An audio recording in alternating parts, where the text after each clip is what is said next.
who intend welfare and auspiciousness utter Sat before they do anything auspicious. You too do any good thing by uttering it with required intention. By following this procedure, you add to the welfare of all on the mental plane. Such practices are progressive for a student of spiritualism. यज्ञे तपसि दाने च स्थितिः सरितो उच्यते कामे चैव तथा ध्येयं सरित्येवाभिधीयते. Sat uttered before a ritual, penance or offering is made to establish good traditions. अश्रद्धया हुतं दत्तं तपस्तत्तं कृतं च यत् असदित्युच्यते पार्थ न च तत्प्रेहनो इह. An oblation, an offering, a penance or a good deed without devotion is only a bad deed.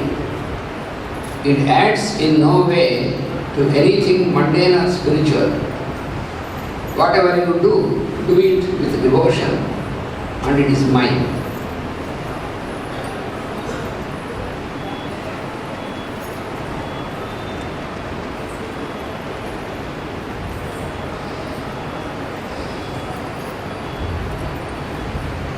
Krishnam Kamalapatraksham Punyasravana Kirtanam Vasudevam Jagadyonim Naumi Narayanam Harim.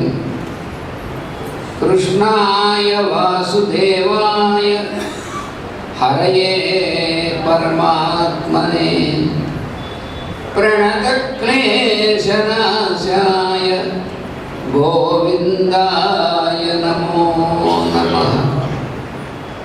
Vande Sri Radhikam Devim Vrindaranya Viharinim Yasya Krupam Vina Kopina Krishnam Yatumarhati Punji Bhutam Prema Gopangananam Moti Bhutam Bhagadheyam Yadunam Eki Bhutam Guttavitam Srutinam Syami Bhutam Brahmame Sannidhattam.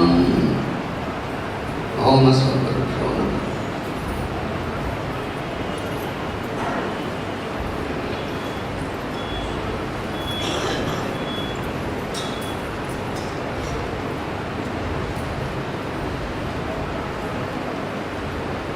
భగవద్గీతలోని 17వ అధ్యాయంలో చివరి 3 శ్లోకాలు మనం చదువుకున్నాం. దానికి master గారు ఇచ్చినటువంటి వ్యాఖ్యానం కూడా మనకి మంత్రాస్విచ్చర్ అనేటువంటిది మాస్టర్ గారు మనకి అద్భుతమైనటువంటి ఒక వరాన్ని ప్రసాదించారు. భగవద్గీత మళ్ళీ అంటే శ్రీకృష్ణుడే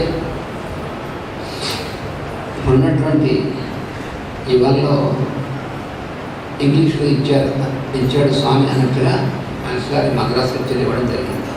అందుకని రోజు ఇందులో మనం కనీసం 2-3 శ్లోకాలకి మాస్టర్ గారు ఇచ్చినటువంటి ఈ వ్యాఖ్యానపూర్వమైనటువంటి భాష్యాన్ని మనం చదువుకున్నట్లయితే చదువుకుని మన కర్తవ్యం ఎలా ఉండాలని మొదలు. ఇప్పుడు చివరిది ఇంత చూడండి ఎలా ఇచ్చారు.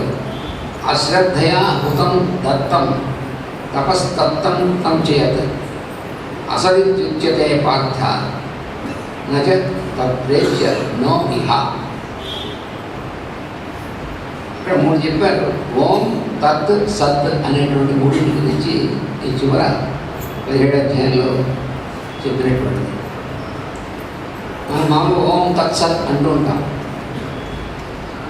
ఇది ఏంటి ఓం తత్ సత్ అనేటువంటి ఎందుకు అనాలి? అనేటువంటి దానికి స్వామి స్వయంగా భగవద్గీత ఇచ్చారు 17వ అధ్యాయం 23వ శ్లోకంలో ఇచ్చారు. ఓం తత్సవితి నిర్దేశో బ్రహ్మణస్త్రివిధ స్మృత బ్రహ్మణాస్తేన వేదాశ్చ విజ్ఞాస్య గీతా పురా. యజ్ఞములు మొదలైనటువంటివన్నీ కూడా యజ్ఞం అంటే యజ్ఞార్థమైనటువంటి కర్మ అనేటువంటిది. ఇవన్నీ కూడా సనాతన కాలం నుంచి ఈ ఓం తత్ సత్ అనేటువంటి వాటితో నిర్దేశింపబడినటువంటివి. నిర్దేశం అంటే ముందు వాటితో ప్రారంభింపబడినటువంటిది. యజ్ఞ తర్వాత శ్లోకంలో తస్మాత్ ఓమిత్యుదాహృత్య యజ్ఞదాన తపక్రియ. యజ్ఞము, దానము, తపస్సు అనేటువంటి మూడు కూడా ఓమికి ఉదాహృత్య, ఓం అని ముందు ప్రారంభించి ఓం అని ఉచ్చరించి అప్పుడు ఇవన్నీ కూడా ప్రవర్తంతే విధానముక్తాః. ఏ విధానంలో ఏ ప్రొసీజర్లో చేయాలో ఆ విధంగా ప్రారంభం చేయబడతాయి. ముందు ఓం అన్న తర్వాతే. అందుకని మనం చూడండి, ఓం అని లేకుండా ఏ మంత్రం లేదు. మంత్రం ఉచ్చరించినా మనం ఏదైనా ప్రారంభించినా ముందు ఓం అనేటువంటిది. అంటే ఈ ఓం అనేటువంటిది ఏ మతానికి సంబంధించింది అంటే అది చాలా హాస్యాస్పదం. సూర్యుడు ఏ మతానికి సంబంధించిన వాడు, చంద్రుడు ఏ మతానికి సంబంధించిన వాడు అంటే అలాగో ఓం అనేటువంటిది కూడా అంతే. ఏ మతం సంబంధించిన మతాలు మనం మానవుడు పెట్టుకున్నటువంటివి, కానీ ఇవి సృష్టిలో ఉన్నటువంటిది ఓం అనేటువంటిది. మనకి ఉపనిషత్తులు కూడా చెప్పబడినటువంటిది ఓమితి బ్రహ్మ ప్రసౌతి. ఈ లోకాన్ని బ్రహ్మగారు సృష్టించడం అనేటువంటిది ఓం అని బయటకు ఉచ్చరించాడు. ఆ ఉచ్చారణే సృష్టిలో వచ్చింది. వేదంలో మనం చెప్పినటువంటి ఓమితి బ్రహ్మ ప్రసౌతి ఓమిత్యగ్నిహోత్రమనుజానాతి. తైత్రీయోపనిషత్తులో ఇచ్చినటువంటిది అన్నమాట. ఓం అనేటువంటిది ప్రారంభానికి చిహ్నం. దేనికైనా సరే ఇనాగ్యురేషన్ అంటారు సరే ఇంగ్లీష్లో, దానికి ఆ ఇనాగ్యురేషన్ అనేటువంటిది ఏంటో జరుగుతుంది. సృష్టి గురించి అంతా కూడా ఓం అనేటువంటిది. ఆ ఓం అనేటువంటి దాన్ని దాని గురించి పెద్దలు చాలా ఎక్స్ప్లెయిన్ చేశారు, వివరించారు. అకార ఉకార మకారములని, అందులో ఒకటి భగవంతుడు, ఇంకోటి జీవుడు, ఇంకోటి అమ్మవారిని, ఇవన్నీ కూడా చాలా మనకి పెద్దలు ఇచ్చారు. అయితే ఆ ఓం అనేటువంటిది ఓమిత్ ఏకాక్షరం బ్రహ్మ. ఓం అనేటువంటి ఆ సింగిల్ లెటర్, ఒకటే అక్షరమైనటువంటిది ఏది ఉందో అదే బ్రహ్మ అనేటువంటిది. ఇలా మన వేదంలో అనేకమైనటువంటి చోట్ల ఈ ఓం అనేటువంటిది దాని వివరం అంతా కూడా వేదంలో కనబడుతుంది. అందుకని ఓమి చుదాహృత్య ముందు ఓం అని అన్న తర్వాతే యజ్ఞదాన తపక్రియ అనేటువంటిది మనకు అంత ముందు చెప్పాడు. ఆ తర్వాత ఏంటి చెప్తాడు. మానవులైనటువంటి వాళ్ళు తప్పకుండా చేయవలసినటువంటి 3 ఉన్నాయి. అదేంటంటే యజ్ఞం, దానం, తపస్సు అనేటువంటి. యజ్ఞదాన తప కర్మ నత్యాజ్యం కార్యమేవ తత్. నత్యాజ్యం అంటే అది వదిలిపెట్టడానికి వీల్లేదు. కార్యమేవ చేసి తీరవలసిందే అన్నాడు. యజ్ఞం, దానం, తపస్సు అనేటువంటి. ఎందుకని అంటే వెంటనే అక్కడే చెప్పాడు. మళ్ళీ మనకు ప్రశ్న వస్తున్నది. యజ్ఞో దానం తపశ్చైవ పావనాని మనీషిణాం.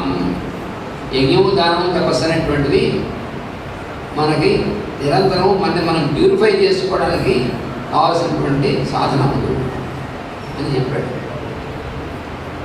అంతటితో ఊరుకోలే. యజ్ఞం అంటే ఏమిటి, యజ్ఞం ఎన్ని రకాలుగా ఉంటుంది, దానం ఎన్ని రకాలుగా ఉంటుంది, తపస్సు ఎన్ని రకాలుగా ఉంటుంది, ఇవన్నీ కూడా ఈ అధ్యాయంలో 18 అధ్యాయంలో మనం చెప్పాడు. ఈ 17-18 అధ్యాయాల్లో మళ్ళీ మొత్తం అంత ముందు చెప్పినటువంటి వాటన్నిటికీ ఎసెన్స్ మళ్ళీ చివరిగా చేశాడు ఈ 2 అధ్యాయాలు. అందుకని ఇక్కడ ఓం తత్ సత్ అనేటువంటి దాని 3 గురించి కూడా అది ఆయన వివరించడం జరిగింది. ఈ ఓం అనేటువంటిది లేకుండా ఏ ప్రారంభము ఉండదు అని చెప్తున్నాడు. ఇంకా ప్రారంభం అంటే ఒక సెంటర్, ఒక కేంద్రం ఏర్పడటం. ఆ కేంద్రం ఏర్పడటమే ఓం అని ఏర్పడుతుంది. అంటే ఇది కాస్మిక్ సైన్స్ అంటారు దీన్ని. ఈ కాస్మిక్ సైన్స్ అనేటువంటిదే మనకి వేదంలోనూ పురాణంలోనూ వాటిలోనూ ఇవ్వబడినటువంటిది కాస్మిక్ సైన్స్. అంటే సృష్టి విజ్ఞానము అని అర్థం కాస్మిక్ సైన్స్ అంటే.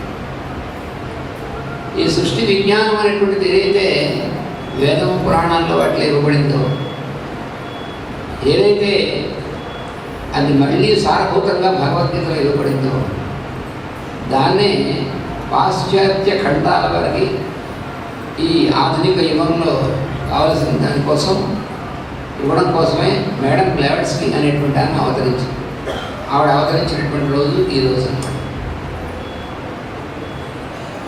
నిన్న మాస్టర్ ఈకే గారు అవతరించినటువంటి రోజు, ఈ రోజు మేడం బ్లావెట్స్కీ గారు అవతరించినటువంటి రోజు.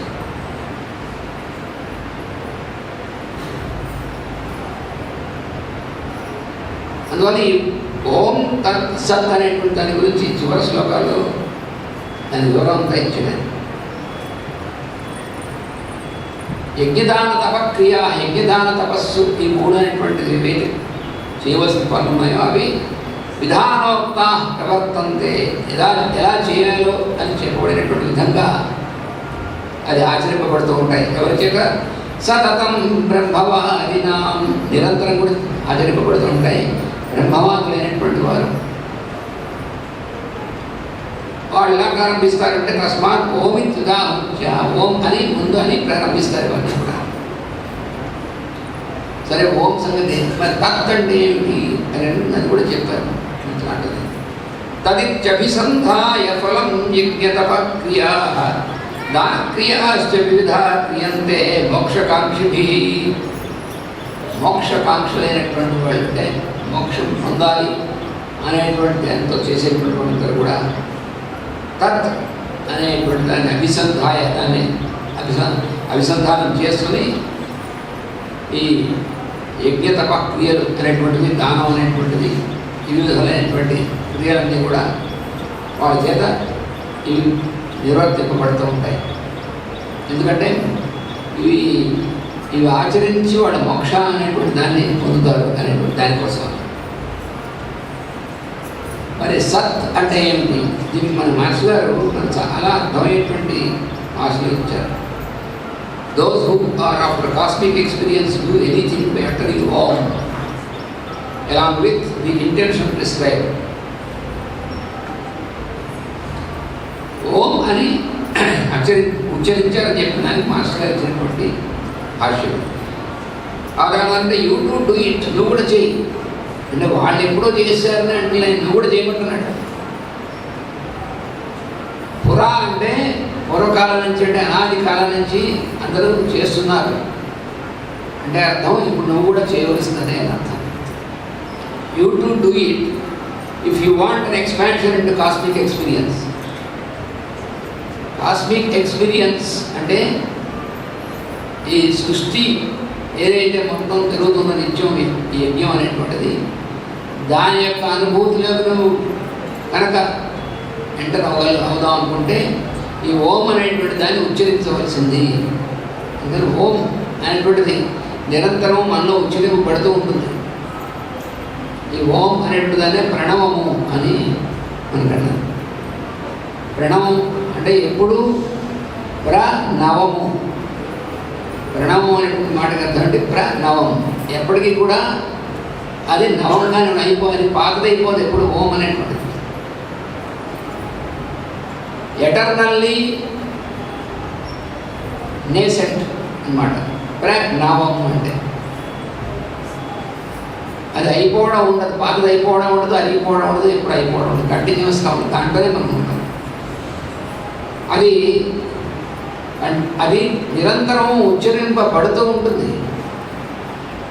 అది నిరంతరం మనం ఈ చోటంతా నిండి ఉంటుంది ప్రణవంతో.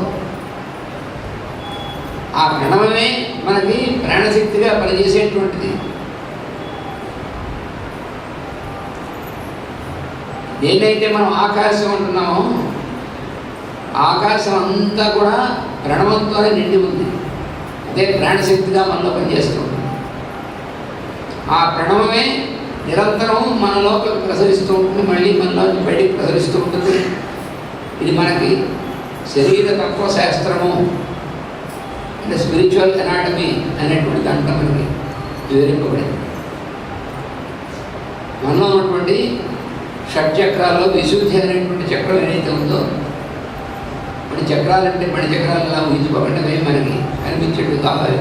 అవి ప్రజ్ఞామయమైనటువంటి ఆ విశుద్ధి అనేటువంటి దాని ద్వారా మన చుట్టూ ఉన్నటువంటి ఆకాశంలో ఉన్నటువంటి ప్రాణశక్తి ఏదైతే ఉందో అది మనలోకి ప్రవేశించడం జరుగుతుంది నిరంతరం.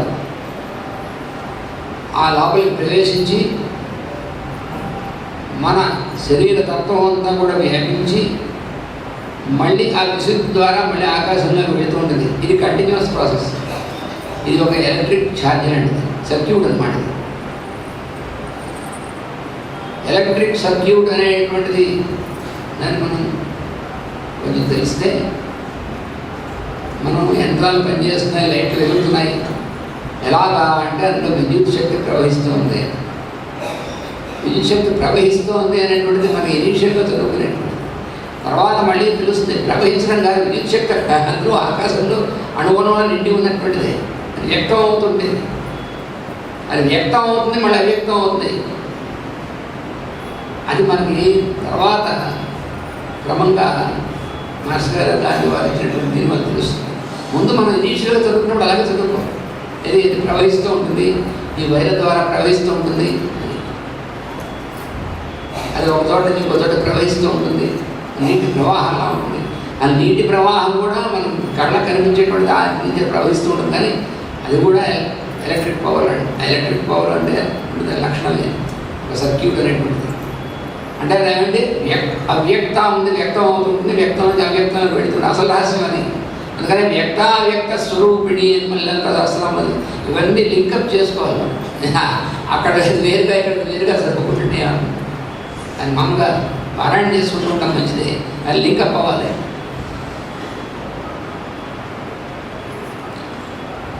అలాగా ఈ విశుద్ధి అనేటువంటి చక్రం ద్వారా మన చుట్టూ ఆకాశం ఉంది, మన లోపల ఆకాశం ఉంది. ఈ ఆకాశంలో ఉన్నటువంటి అనంతమైనటువంటి ప్రాణశక్తి ఏదైతే ఉందో దాన్ని ప్లెంటీ ప్రాణ అన్నారు మాస్టర్ సివి గారు. అది నిరంతరం సర్క్యూట్ లాగా మనలో ప్రవేశించి మనలో పూర్తి చేసి మళ్ళీ బయటికి వెళ్తుంటుంది, మళ్ళీ లోపలికి వస్తుంది. వ్యక్తావ్యక్తంగా పనిచేస్తుంది. దానికి ఈ మొత్తం యాక్టివిటీకి కేంద్రమే విశుద్ధి అనేటువంటి చక్రం. దాన్ని థ్రోట్ సెంటర్ అంటారు. మన మాస్టర్ గారు ఇదంతా కూడా అక్కల్టనాటమైనటువంటి క్లాస్ ఆయన ఏదైతే ఇచ్చారో దాంట్లో ఇవన్నీ వివరించారు. ఆయన ఇంగ్లీష్లో చెప్పారు, తెలుగులో చెప్పారు. ఎవరికి ఎలా కావాల్సి వస్తారో తెలుస్తుందని. శరీర తత్వశాస్త్రము అని తెలుగులోను, అక్కల్టనాటమీ అని ఇంగ్లీష్లోనూ చెప్పారు క్లాస్. దాంట్లో ఇవన్నీ చెప్పారు. అంటే ఈ మంత్ర స్క్రిప్చర్లు దాదని ఇవన్నీ కూడా మనం చదువుకుంటే అంత లింక్ అయిపోతుంది. అంతా కూడా ఎక్కడ లింక్ అయిపోతుంది, మనలో పనిచేసేటువంటివి ఇవన్నీ దానికి లింక్ వస్తుంది. అదే అన్నీ పనిచేస్తుంటాయో మనకు తెలియదు. మన ఓంకారం ప్రణవం ఉచ్చరింపబడుతోంది మనలో, కనుక ఏం గుర్తుంటుందా? మన ప్రణవం ఎంతసేపు గుర్తుంటుంది మనకేం ఉండదు. మన వేరే అవన్నీ గుర్తుంటుంటాయి. ఎందుకంటే ఇంపార్టెంట్ అనుకున్నటువంటివన్నీ గుర్తుంటాయి. ఇంపార్టెంట్ తెలియదు. ఆ ప్రణవం అనేటువంటిది మనలో ఉచ్చరింపబడుతుంటుంది. మనకు గుర్తున్నా, మనకు గుర్తు లేకపోయినా, మనకు తెలిసినా తెలియకపోయినా మనలో ప్రణవం అనేటువంటిది ప్రతి ఒక్కరిలోనూ ప్రతి క్షణం ఉచ్చరింపబడుతుంది. ఎవరు ఉచ్చరిస్తున్నారు? నేనే ఉచ్చరిస్తున్నా అన్నాడు. నేనంటే ఎవరు? లోపల ఎవరైతే నేను కనబడుతున్నారో ఆయన ఉచ్చరిస్తుంటాడు. ఆయన పేరేమిటి? ఈశ్వర అన్నారు. పతంజలి మహర్షి ఏం చెప్పారంటే తస్య వాచక ప్రణవ అని ఈశ్వర ప్రణిధానం చేయమన్నాడు. Total surrender to the lord అని ఈశ్వర ప్రణిధానం. ఆయన ముందు యమనియమ ఆసన ప్రాణాయామ ప్రత్యాహార ధారణ ధ్యాన సమాధులను చెప్పిన తర్వాత ఏం చెప్పారంటే ఈశ్వర ప్రణిధానం అనేటువంటిది చేస్తేనే అవుతాయి. ఈశ్వర ప్రణిధానం చేయాలి. నేను తాను అనబడేటువంటి లోపల నడిపించేటువంటి వాడు ఈశ్వరుడు ఎక్కడ ఉంటాడు? భగవద్గీత చెప్పాడు, ఈశ్వర సర్వభూతానాం హృదయే అర్జున తిష్టతే. భగవద్గీతలో స్వామి క్లియర్గా ఇచ్చాడు. ఈశ్వరుడు ఎక్కడ ఉంటాడు అంటే సర్వభూతానాం హృద్దేశే తిష్టతి, సమస్త జీవులకు హృద్దేశే, హృదయం హార్ట్ సెంటర్ అనేటువంటి కేంద్రం అనేది ప్రజ్ఞామయమైన కేంద్రం అక్కడ ఉంటాడు. అక్కడ నుండి ఏం చేస్తూ ఉంటాడు? నిద్రపోతూ ఉంటాడా? ఆయన నిద్రపోతే మనం ఉన్నాం. ఆయన నిద్రపోతూ ఉంటాడు. రామయన్ సర్వభూతాన్ని యంత్రారూఢాన్ని మాయయ్య అన్నాడు. సమస్త జీవులను అందరినీ కూడా తన మాయ చేత బ్రహ్మపతి తిప్పుతూ ఉంటాడు. అదే ఆయన చేసేటువంటి పని. ఇవన్నీ ఒక గ్రెడేషన్లా ఉంటాయి, ఒక మ్యాథమెటికల్ స్టెప్స్లా ఉంటాయి. మరి ఆ మాయ ఎలాగా? ఆ మాయ ఎవరు? దాని గురించి తల పగలు కొట్టేసుకుంటారు పండితులు. మాయ భగవంతుడు అంటే భగవంతుడు మనం తలపట్టుకోక్కలే, ఆయన చెప్పాడు అక్కడ చాలా క్లియర్గా. దైవీ హేషా గుణమయీ మమ మాయ దురచ్చయ. ఇది వేరే, నాకంటే వేరే అయినటువంటిది కాదు, నాలో భాగమే మాయ అనేటువంటిది.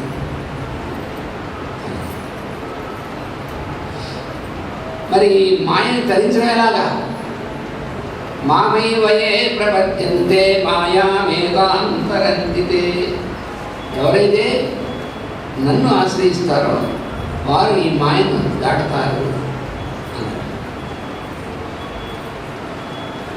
అందుకని ఓం అనేటువంటిది నిరంతరము మనలో ఉచ్చరింపబడేటువంటి మంత్రం. ఆ ఓం అనేటువంటిది ఈశ్వర వాచకమైనటువంటిది. ఈశ్వరుని పిలవాలంటే దేంతో పిలుస్తాం మనం? మనం మామూలుగా ఏదో మనం స్తోత్రాలు చేస్తామని అవన్నీ సరే, కానీ అసలు పిలవాల్సిన ఒకటే ఒక మంత్రం అన్నాడు. తస్య వాచక ప్రణవ. ఓం అనేటువంటిది మనం ఉచ్చరించినప్పుడు ఆయన మనం పిలుపు అందుతుంది. ఇక్కడ మాస్టర్ గారు ఏం చేశారంటే ఇంకొక ముడిని విప్పారు అక్కడ ఆ సూత్రాన్ని వ్యాఖ్యానం చేస్తూ. తస్య వాచక ప్రణవ అంటే ఆయన పిలిచేటువంటి పిలుపు ప్రణవం అని మామూలుగా అందరు భాష్యకారులు అందరూ చెప్పారు. మాస్టర్ గారు చెప్పారు నిజమే, కానీ తస్య వాచక ప్రణవ అంటే దాన్ని ఉచ్చరించేటువంటి వాడు ఎవరు? అట్నుంచి ఆయన పిలుస్తున్నాడు. మనం ఆయన పిలుద్దామనే సంకల్పం మనలో ఎవడు కలిగించేటువంటిది ఆయన కలిగిస్తాడు. కాబట్టి ఆయన ముందు మనం పిలుస్తున్నాడు కాబట్టి మనం ఆయన పిలవగలుగుతున్నాం అనేటువంటిది మాస్టర్ గారు.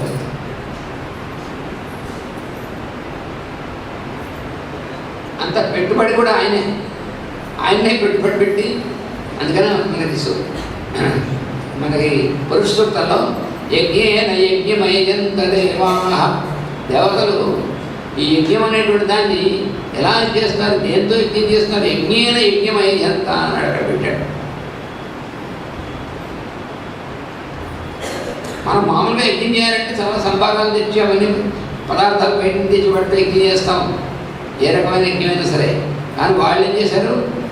యజ్ఞ పురుషుడైనటువంటి స్వామిని, అందుకని అపత్నం పురుషం పశువు, ఆ పురుషుడినే యజ్ఞ పశువుగా కట్టారు. ఇవన్నీ కూడా చాలా సూక్ష్మమైనటువంటి, అందుకని మనకి పురుష సూక్తానికి కూడా మాస్టర్ గారు ఎంత అద్భుతమైనటువంటి వ్యాఖ్యానం అందించారు.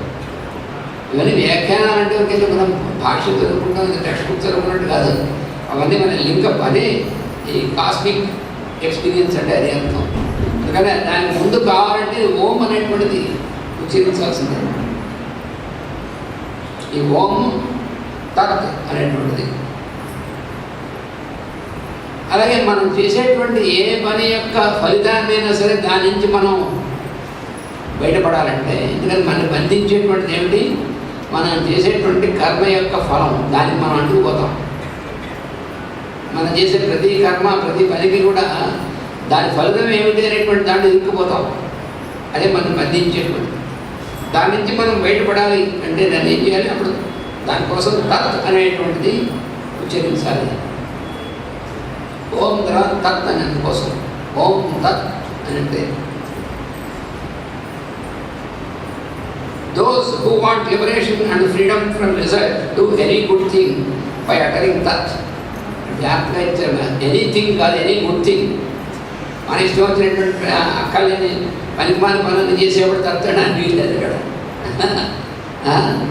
అందుకని ఇక్కడ జాగ్రత్తగా ఇచ్చారు. ఎనీ గుడ్ థింగ్, ఏదైతే అందరికీ పనికొచ్చేటువంటిదో, ఏదైతే మంచిదో, సత్కర్మాచరణం ఏదైతే ఉందో అది ఆచరించేవాడు తత్ అనేటువంటిది. ఎందుకంటారంటే ఆ సత్కర్మాచరణం చేసేప్పుడు కూడా దాని యొక్క రిజల్ట్ ఏదైతే ఉందో దాని యందు మనం మళ్ళీ ఇరుక్కోకుండా ఉండడం కోసం, దాని నుంచి లిబరేషన్ కోసం తత్ అనేటువంటిది ఉచ్చరిస్తారు అని చెప్పారు.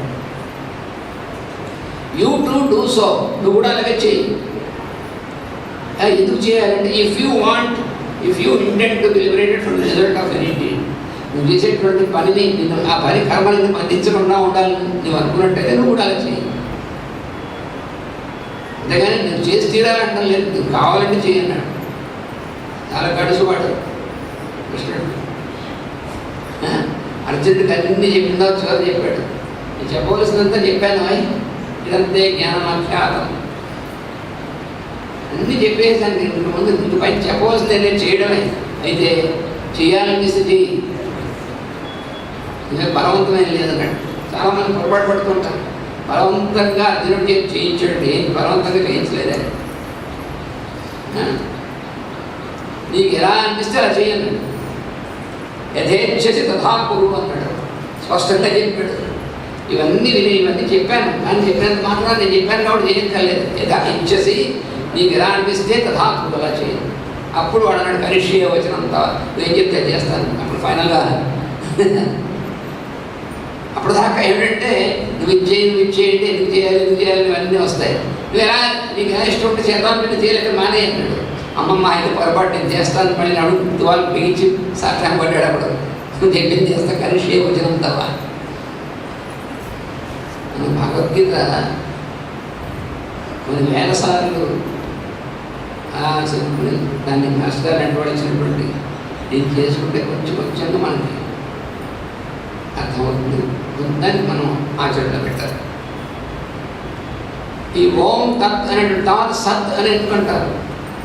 ఓం తత్ సత్ అనేటువంటి పదంలో ఓం తత్ సత్, అది 17వ అధ్యాయం చివరి చెప్పినటువంటిది. ఈ సత్ ఎందుకంటారంటే అది చెప్పాడు, those who intent welfare and auspiciousness, అది చెప్పినటువంటిది ఈ 26వ శ్లోకం.